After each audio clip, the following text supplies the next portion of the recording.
Welcome to my educational channel విద్యా ఉద్యోగ సమాచారానికి స్వాగతం.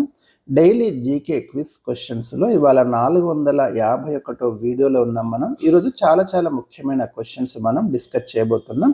451 వీడియోలో ఇలాంటి important general knowledge, current affairs, విద్యా ఉద్యోగ సమాచారం కోసం ఈ ఛానల్ని తప్పకుండా సబ్స్క్రైబ్ చేసుకోండి. మరి మీకైతే ఆ బెల్ ఐకాన్ నొక్కితే మీకు నా అప్డేట్స్ అన్నీ కూడా వస్తుంటాయి.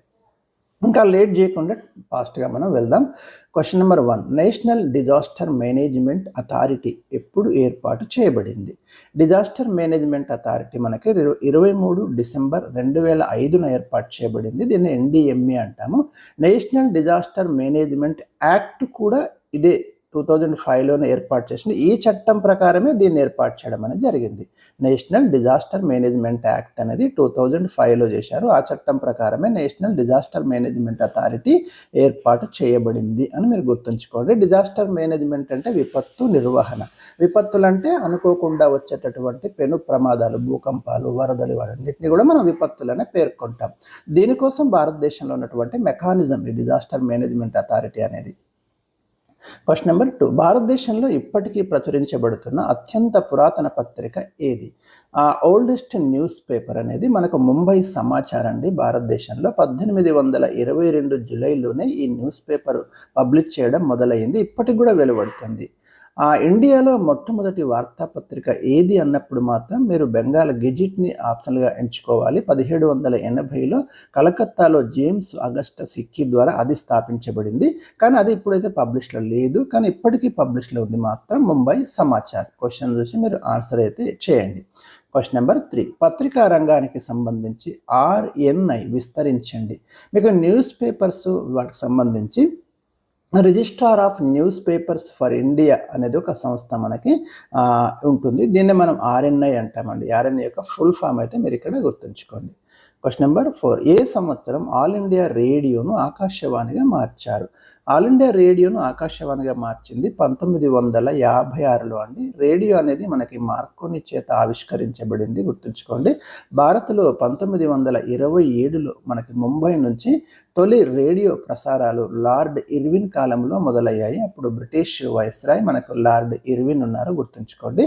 1930లో దాన్ని జాతీయం చేయడం జరిగింది. 36లో దాన్ని ఆల్ ఇండియా రేడియోగా మార్చారు. 56లో ఆకాశవాణిగా మార్చారు. ఇది order. Question number 5, machine learning అనగానేమి? రీసెంట్గా మనకి ఈ AI టెక్నాలజీ, కంప్యూటర్స్ సంబంధించి సో ఇంపార్టెంట్ వర్డ్ ఇది మెషిన్ లెర్నింగ్ అనేది. సో ఇక్కడ నేనైతే ఒక నిర్వచనం అయితే ఇవ్వడం జరిగింది మీకు. కంప్యూటర్కి ఇచ్చిన డాటాను క్షుణ్ణంగా అధ్యయనం చేసి మన ప్రమేయం లేకుండా దానికదే సొంతంగా డేటాను విశ్లేషించి పని పూర్తి చేయడాన్ని మెషిన్ లెర్నింగ్గా మనం పేర్కొంటున్నాం. క్వశ్చన్ నెంబర్ 6, బ్యాంకింగ్ రంగానికి సంబంధించి ECS విస్తరించండి. ఈ బ్యాంకింగ్ సెక్టార్కి సంబంధించి ఏదైనా మీకు ఫుల్ ఫామ్స్ ఇంపార్టెంట్ ఏవి ఉన్నా కూడా ఖచ్చితంగా బ్యాంకింగ్ ఎగ్జామ్స్లో డెఫినెట్గా అడుగుతున్నాడు. ECS అంటే ఎలక్ట్రానిక్ క్లియరింగ్ సర్వీసెస్ అండి.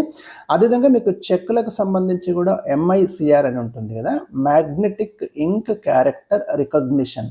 మీకు చెక్ స్లిప్లో క్రింది భాగంలో 9 అంకెలతో కూడి ఉంటుంది. దీన్ని మనం మ్యాగ్నెటిక్ ఇంక్ క్యారెక్టర్ రికగ్నిషన్ అంటాం. క్వశ్చన్ నెంబర్ 7, భూ విస్తీర్ణానికి సంబంధించి ఒక ఎకరానికి ఎన్ని సెంట్లు? జనరల్గా చాలామందికి ఐడియా ఉండదు.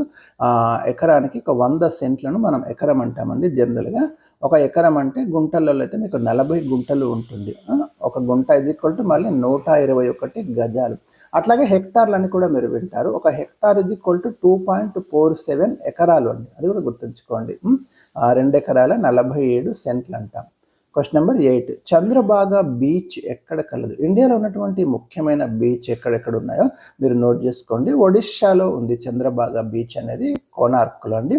ఇక్కడ శాండ్ ఆర్ట్ చాలా ప్రసిద్ధి చెందిన కళ అండి, అది కూడా గుర్తుంచుకోండి మీరు. చంద్రబాగా బీచ్. క్వశ్చన్ నెంబర్ 9, లైఫై విస్తరించండి. దీన్ని లైట్ ఫిడెలిటీ అంటామండి. మనకు వైఫై ఉంది కదా, వైర్లెస్ ఫిడెలిటీ. సో లైఫై కూడా కొత్త టెక్నాలజీ అందుబాటులోకి వచ్చింది. రేడియో తరంగాలతో కాకుండా దృశ్యకాంతి తరంగాలతో డేటాను ప్రసారం చేయటం దీని యొక్క ప్రత్యేకత. మన ఇంట్లో వాడేటటువంటి LED బల్బే ఇక్కడ డేటాను అయితే ప్రసారం చేస్తుంది. ప్రత్యేకమైనటువంటి రూటర్ కానివ్వండి, ఇంధన వనరులు కానీ అవసరం లేదు. జస్ట్ ఇక్కడ కాంతి ఒక్కటి ఉంటే సరిపోతుంది. అదే వైఫైలో రేడియో వేవ్స్ని ఉపయోగిస్తారు. Question number 10. Father of Li-Fi అని ఎవరిని పేర్కొంటారు? The founder of the Li-Fi technology ఇది ప్రొఫెసర్ హరాల్డ్ హాసన్. మనం ఫాదర్ ఆఫ్ లైఫై అని పిలుస్తున్నామండి. సో ఇది మనకు ఈరోజు నేను మీకు ఇచ్చినటువంటి చాలా ఇంపార్టెంట్ 10 క్వశ్చన్స్ నచ్చితే తప్పకుండా లైక్ చేయండి.